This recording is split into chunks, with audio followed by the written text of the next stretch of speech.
Hello, I'm Sergeant First Class David Donaldson. This is the Leading the Guard podcast, and today I will be bringing in my counterpart for a long time down in the Indiana National Guard. Now, when you're in artillery, if you haven't listened to the first episode or don't know, in artillery you actually have two platoon sergeants generally. You have two E7s. One of them is your smoke and one of them is your gunny, and I am bringing in my good buddy Smoke Fuller. If I can tell you anything, man, two of us, two sides of the same coin. How we handled our business was night and day. All right, he was a very much loving dude. I heard people refer to him as mom and me as dad. Yes, I was always yelling, but I always cared about my guys just as much as this guy was always there to pick you up when you were down, and he cared for you that way too. He's got some leadership advice. We're going to talk about that here on Leading the Guard. All right, I'm talking with Smoke Fuller. You'll hear me refer to him as Smoke because that's how I know him. That's the way the artillery world works. Smoke Fuller, how you been, bud? I've been pretty good. And it's so good to hear your voice, man. I do truly miss hanging out with you and driving you up the wall and insane, but still making things happen. But hey, I know about you. I've worked hand in hand with you quite a bit. Now it's time for everybody else to get to meet you. If you want to tell everybody a little bit about yourself. Yeah, I'm currently serving as a Sergeant First Class, a Platoon Sergeant in the Indiana National Guard. I've been in since 2009 in the field artillery. I didn't know that was going to be my set job right off the bat, but the recruiter made me fall in love with it, and right after I went to school, I've been in love with it ever since. You're like the first person I've talked to on this whole podcast deal that I've set up that actually hasn't had like a secondary MOS. You have actually been straight artillery your entire career. Have you ever thought about doing something different? I just feel like I need to ask. You know, I never thought about doing anything different until probably about a year ago. And then at this time, it's like I have so much time invested as a field artillery NCO that it's just my pride and my passion at this point that I got to keep trucking around with. But there's definitely, I've had those roads where I'm like, well, what if I did this? What if I went signal? What if I was military police? Where would I have ended up, and what opportunities would that have opened up for me? Well, I mean, I know you're a truck driver in the civilian world. You could have been a great motor transport NCO, but yeah.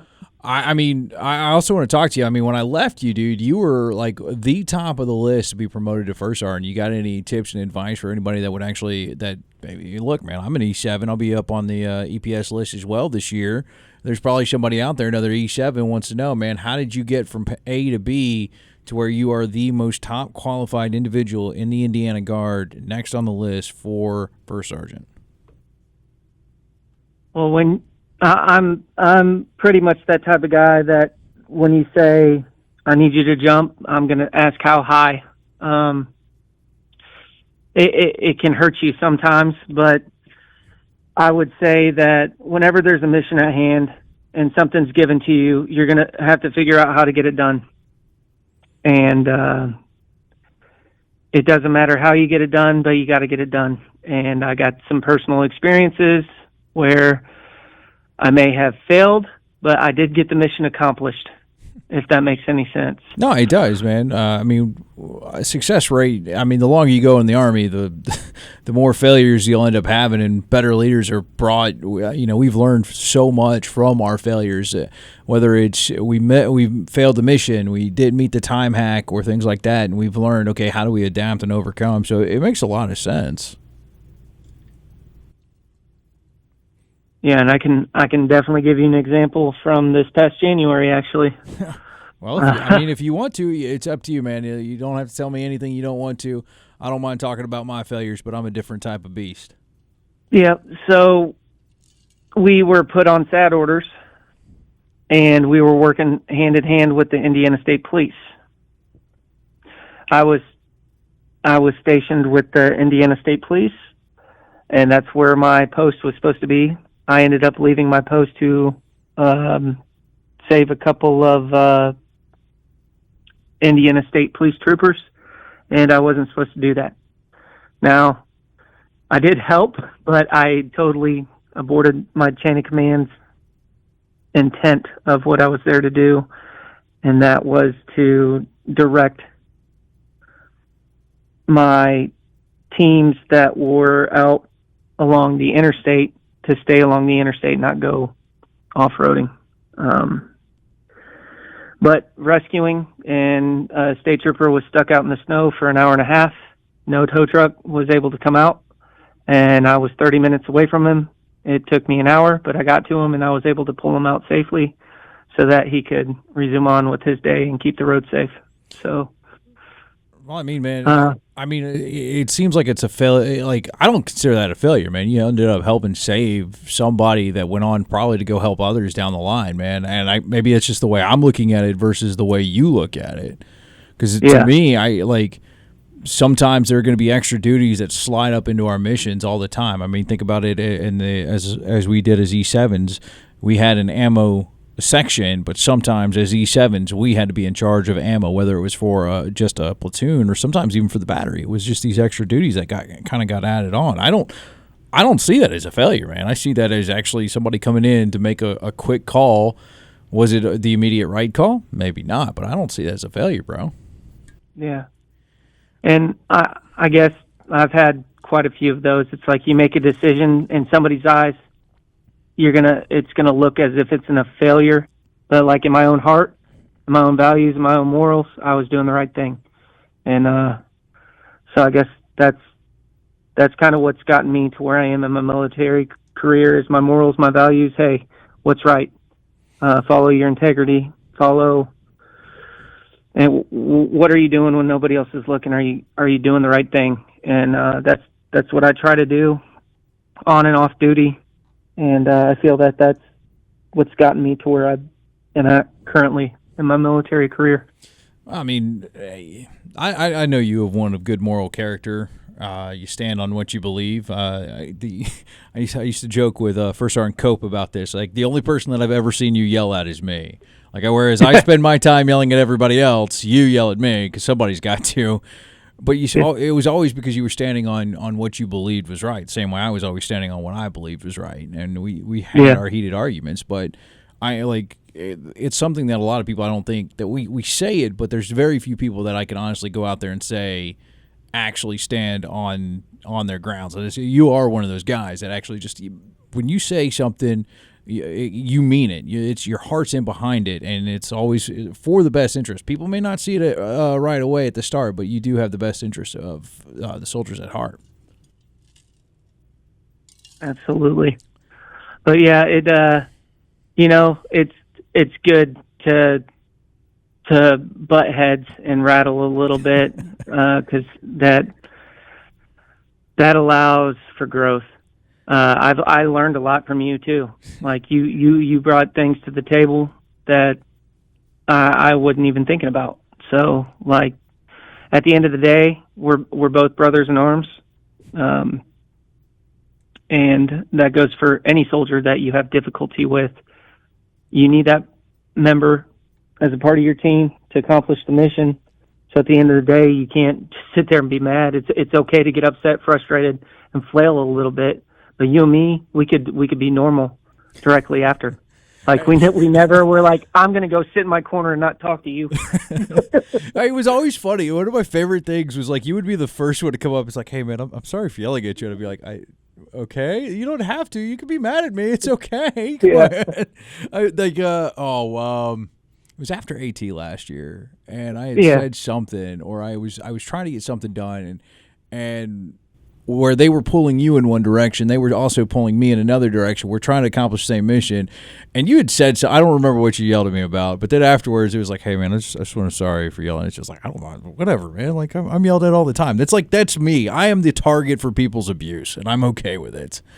Because I stand on, like you, I stand on what I believe is right. And it's something I think that I feel like you have probably seen this, and you don't have to call anybody out, but you probably have been behind many leaders that actually they'd fold on the littlest bit of pressure, and I think that's why you are the way you are, the way I am. We've watched bad leaders just fold because they can't. The moment you press them on, hey, why are you doing it this way? And they're like, oh, well, no, I have no. but versus you and I were like, no, here's why we think we should do A, B, and C, and we have the reasoning. So it's a very admirable trait. I got another question for you, man. You're very analytical. Why is that? Like the two of us, we'd be sitting in there in a leaders meeting together, and you're writing down notes for the other platoon, and everybody's looking at me because I'm not taking down notes because I'm just mentally remembering, okay, what applies to me? What do I need to know? What applies to my guys? What's with the, like, not that it's a bad trait, it's actually a very good trait, but you write literally just everything down like it's a college paper by the time I'm done looking at your notes. Why is that? I do that because sometimes I can be spacey in my head. So if I have something to reference, and I actually had a conversation with a soldier the other day that he knows the brake test. He knows how to conduct a brake test on a howitzer, and he just froze up when he was asked to explain it. I was like, dude, you got to treat that like your Pledge of Allegiance. So when it comes to writing things down, I do that to kind of revert back to and add it to my Pledge of Allegiance later on while conducting weekend drills or an annual training, whatever the mission is at hand. I write it down so that I can add it to my Pledge of Allegiance. But one thing I've learned overseas is to have a good battle rhythm. And I noticed that if my battle rhythm was anything longer than one page, that it was all messed up because that was way too much. So if I could keep everything on one page, I was good to go because I could just focus on that one page, have my 4 or 5 different blocks, be like, okay, here's primary focus on this. And then if I needed to revert back to any details, that's what all the extra notes would be for. But I just have my key points, my key blocks, focus on those. And if you feel like you're missing any information or something's not getting complete, if it's a weekly task or even a daily task that you have to get done, you can always revert back to the small minuscule details. Oh, well, hey, here's the detail that I forgot, but it is still part of that, so let's add it to my Pledge of Allegiance. I can dig it, man. Like I said, you could take all the notes in the world. I admired that because, hey, look, you were, as a smoke, your role was a little bit more in depth with what the guys were doing on. My role as gunny was just to make sure, hey, are my guns going where they're supposed to be? Do they got rounds to fire? All right, cool. Outside of that, let's go to the next spot, maybe sneak in a nap or two. But I got one more question for you, man, to end this all out, dude. Looking back to whether it be E4 Fuller or First in the World Sergeant Fuller, what career leadership advice or it could be career advice, it could be leadership advice, what would you give your younger self that you wish you kind of knew now? Follow your gut. There's going to be a lot of people that are going to have a lot of different input on things. Now, obviously, as a specialist, you got to follow your section chief's lead. But if you're running the show and it's your turn to shine, follow your gut. Go with your original instinct that you know is going to get the job done. Because the second that you start listening to other people from what you know, from your Pledge of Allegiance that you understand as your Pledge of Allegiance,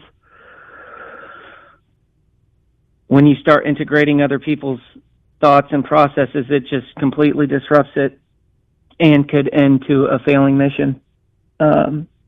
So following your gut is probably the most important thing I would give to my younger self.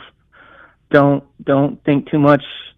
Go ahead and listen to other people's advice and their input, but ultimately, if you feel that a task can get done a certain way and your gut's telling you, you know it can get done that way, go with it.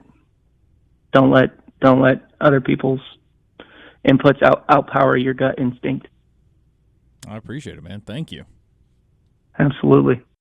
I just want to say thank you again to Smoke Fuller for joining me here on the Leading the Guard podcast, and hopefully you'll hear from one of your leaders soon, or maybe you've enjoyed the leaders that we have. If you have, do me a favor, like and subscribe to the podcast wherever you're listening to it, whether it's on Spotify or Apple or YouTube. That's going to help out. I am talking to actual Guard members, all right? This isn't people that just show up out of nowhere. These aren't like some big-time leadership expo guy. No, these are actual people that have been in leadership roles, whether they're officers, lieutenants, so maybe they're fitness leaders. All right, maybe you missed that episode. You definitely want to go check that out. If you want to be a part of this, you're a leader in some shape or form, I want to hear from you. Just email me at david.donaldsoniv@gmail.com and leave in the headline, Leading the Guard. Till then, have a good one.